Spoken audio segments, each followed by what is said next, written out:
ভিতরে পালানো লাগছে, নিজের মাতৃভূমি ত্যাগ করতে হয়েছে। তো দাওয়াতের কাজ খুবই কঠিন, কষ্টের কাজ।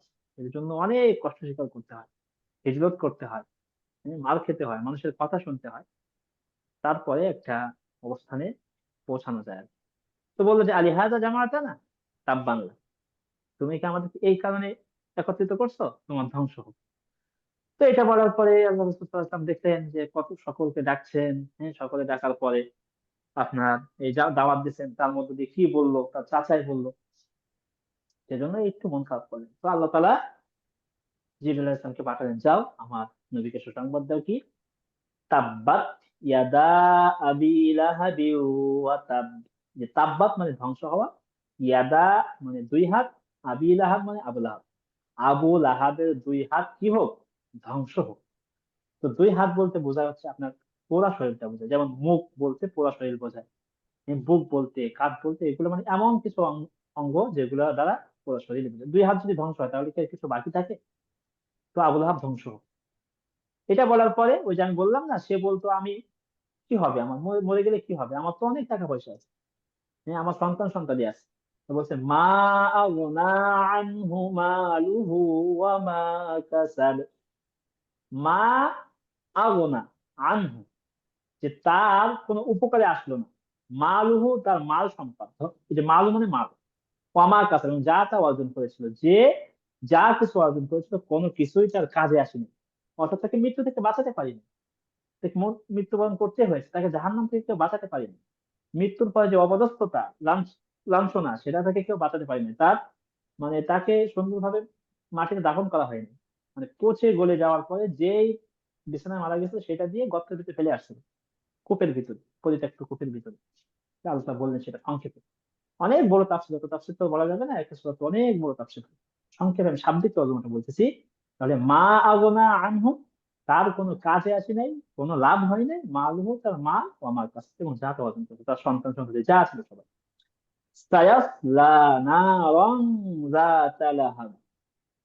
সায়াসলা নারান, নার মানে আগুন, তাকে অচিরেই আগুনে ফেলা হবে বা আগুনে পচবে সে, সে আগুনে পচবে, যাতা লাহাব, যে আগুন হলো মানে আপনার, যাতা লাহাব বলতে বোঝা যাচ্ছে অগ্নিশিখা, মানে মানে খুব যেটা প্রজ্বলিত হয়, যেমন কি বলা যায়, জাহান্নামের আগুনের তো আর কোনো বর্ণনা দেওয়া যায় না, মানে যেটাকে বলে লাভা, যেটা লাভা সবসময় কি করতে থাকে, মানে একটা আরেকটার উপরে চড়তে থাকে, সাগরের ঢেউয়ের মতো, এটা বোঝায়। এটা হলো গেল আবু লাহাবের কথা।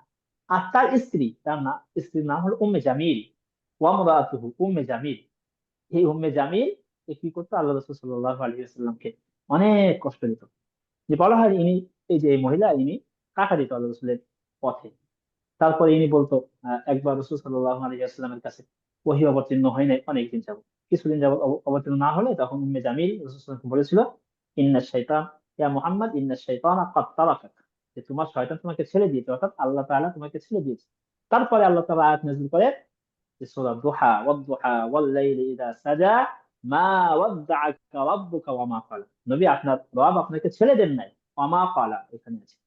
তো তার স্ত্রীর নাম হলো উম্মে জামিল। ওয়ামরাতুহু হাম্মালাতুল হাতাব, সে হচ্ছে ই করতো, এই যে পাহাড় থেকে লাকড়ি বহন করতো, কাঠ কেটে বহন করতো।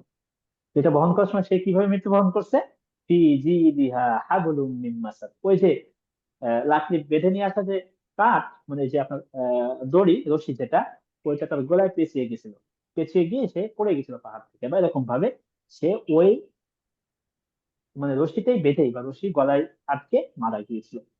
তো এই হলো তাদের দুইজনের অবস্থা, কার, আবুল আহাব এবং তার স্ত্রী, যারা ইসলামের বিরোধিতা করছে, যারা কোরআনের বিরোধিতা করছে।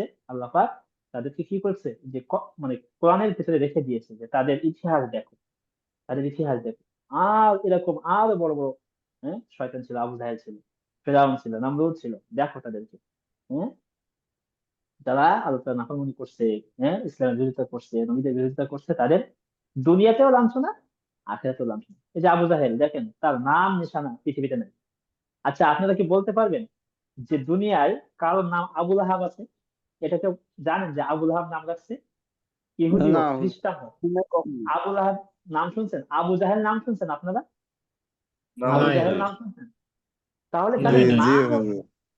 তাদের নামও মিটে গিয়েছে, তাদের নামও নাই। দেখেন আল মুহাম্মদ, আহমদ, মুসা, ঈসা, কত জায়গায় নাম দেখেন, আর যারা বিরোধিতা করছে এই ফেরাউন, রামসিস এর নাম আছে কোথায়? কোথাও এর নাম নেই।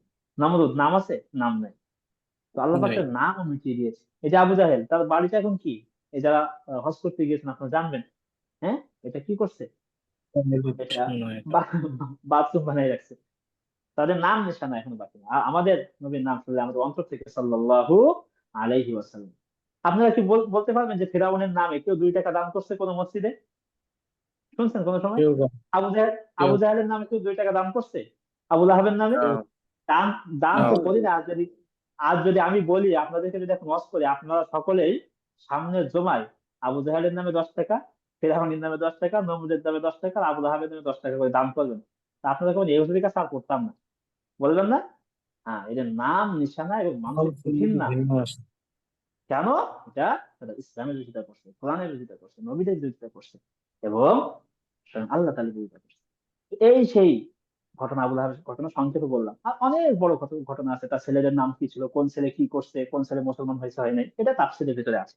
তো এটা তো অল্প সময় বলা যাবে না, সেজন্য। তো এটা আমরা বানান করে পড়তে বলেছিলাম। হয়তো আপনারা কি এখন বানান চালু হচ্ছে আপনাদের?